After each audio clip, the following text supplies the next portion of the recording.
지난 35년 동안을 나는 뉴욕에서 성인 강자에 종사하면서 한 가지 이상한 사실을 발견했다. 그것은 강자의 많은 사람들이 대학 교육을 받지 못했다는 것을 유감스럽게 생각하고 있다는 것이다. 그들은 그것을 대단한 핸디캡으로 여기는 모양이었다. 그러나 나는 반드시 그렇다고는 생각하지 않는다. 세상에는 고등학교만 나오고도 성공한 사람들이 얼마든지 있기 때문이다. 그래서 나는 수강생들에게 내가 알고 있는 한 사람의 이야기를 들려주곤 한다. 그는 극빈한 가정에서 자라났다. 아버지가 돌아가셨을 때는 친구들이 돈을 모아서 관을 사주었을 정도였다. 아버지가 세상을 떠난 뒤 어머니는 어느 우산 공장에서 하루 10시간 동안이나 일을 했다. 그리고 일감을 집으로 가지고 돌아와 밤 11시까지 밤일을 했다. 이러한 환경 속에서 자라난 소녀는 가까운 교회 클럽의 연극에 출연하게 되었는데 그것이 재미있어서 빠져들다가 대중 연설을 하려고 결심했다. 이것이 그로 하여금 정치에 흥미를 갖는 인연이 되어 30세 때 뉴욕의 주의원으로 뽑혔다. 그러나 그는 이 직책을 수행하기에는 준비가 모자랐다. 그는 솔직히 그 직책이 무슨 일을 하는지도 몰랐다고 나에게 말했다. 그는 찬반 투표를 해야만 되었고 길고도 복잡한 안건을 읽기는 읽지만 도무지 무엇인지 알지 못했다. 그에게 있어서는 그것이 인디언 촉토족의 토로 쓰여진 것이나 다름없었다.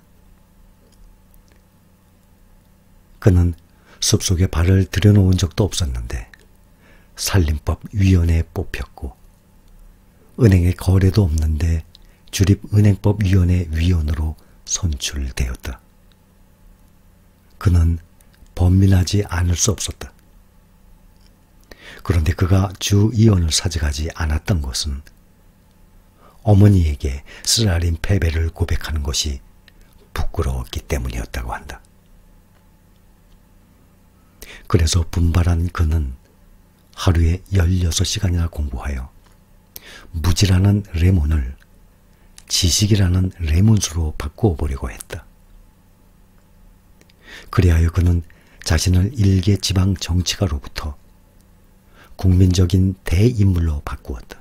뉴욕타임스는 그를 가리켜 뉴욕에서 가장 인기 있는 시민이라고 했다. 나는 지금 알 스미스에 관한 이야기를 하고 있는 것이다. 그는 독학으로 정치학 연구를 시작한 지 10년 후에는 뉴욕주에서 정치에 관한 최대 권위자가 되어 4번이나 뉴욕주 지사로 선출되었다. 이는 아무도 이룩할 수 없었던 기록이다. 1928년 그는 민주당의 대통령 후보에까지도 올랐으며 컬럼비아, 하버드 등을 포함하여 6개 대학이 초등학교밖에 졸업하지 않았던 그에게 명예 박사 학위를 수여했다. 그는 나에게 만일 자기가 마이너스를 플러스로 바꾸기 위해 하루에 16시간이나 공부하지 않았다면 오늘날의 자기는 없었을 것이라고 이야기했다. 니체는 초인에 관하여 궁핍을 참고 견딜 뿐만 아니라 그것을 사랑하는 자가 초인인 것이다 라고 정의했다. 나는 성공한 사람들의 경력을 연구하면 할수록 다음과 같은 사실들을 확신하기에 이른다. 실로 대다수의 사람들은 핸디캡을 갖고 있었기 때문에 성공하고 있다. 말하자면 핸디캡이 노력과 성공의 자극제가 되었던 것이다. 윌리엄 제임스의 말에 의하면 우리의 핸디캡 그 자체가 뜻밖에도 우리를 돕는다는 것이다. 분명히 그렇다. 밀턴은 앞을 보지 못했기 때문에 보다 뛰어난 시를 썼으며 베토벤은 귀가 멀었기 때문에 훌륭한 음악을 만들었을지도 모른다. 헬렌 켈러의 놀라운 생애 역시 앞을 보지 못하고 귀가 먼데 자극을 받아 가능해졌는지도 모른다. 만일 차이코프스키가 의기를 상실하지 않고 그의 비극적 결혼에 의해 자살 직전까지 쫓기지 않았다면, 그리고 만일 그의 생활이 슬픈 것이 아니었더라면 아마도 그는 불의의 명작 교향곡 비창을 작곡할 수 없었을지도 모른다. 또 만일 도스토예프스키나 톨스토이가 고난의 생활을 겪지 않았더라면 그들은 아마 그 불의의 소설들을 쓸 수 없었을지도 모를 일이다. 세상 사람들의 과학적 관념을 일변시켰던 학자는 다음과 같이 말하고 있다.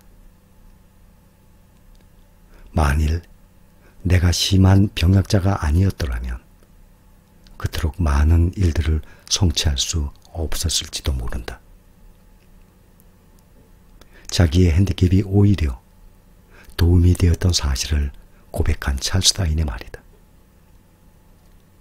다윈이 영국에서 출생한 것과 같은 날, 또 하나의 어린아이가 켄터키주 숲속의 통나무집에서 태어났다. 그 또한 자기의 핸디캡이 자기 인생에 도움이 되었는데 그의 이름은 에이브러햄 링컨이다. 만일 그가 상류가정에서 자라났더라면, 그리고 하버드 대학의 학사 학위를 받고 행복한 결혼 생활을 보냈더라면 그가 게티즈버그에서 연설한 불의의 명언은 그의 가슴속에 떠오르지 않았을지도 모른다. 또 재선되어 대통령 취임석상에서 행한 저 고귀한 문구를 입에 담지 못했을지도 모른다. 인간 통치자로서 입에 담았던 가장 고귀하고도 아름다운 말이다. 누구에게도 악의를 품지 말며 만인에게 자애를. 가령 우리가 의기를 모두 상실하여 신 레몬을 레몬수로 바꿀 만한 희망을 잃었다고 하자. 그러나 그런 때일지라도 노력해보아야 할 두 가지의 이유가 있다.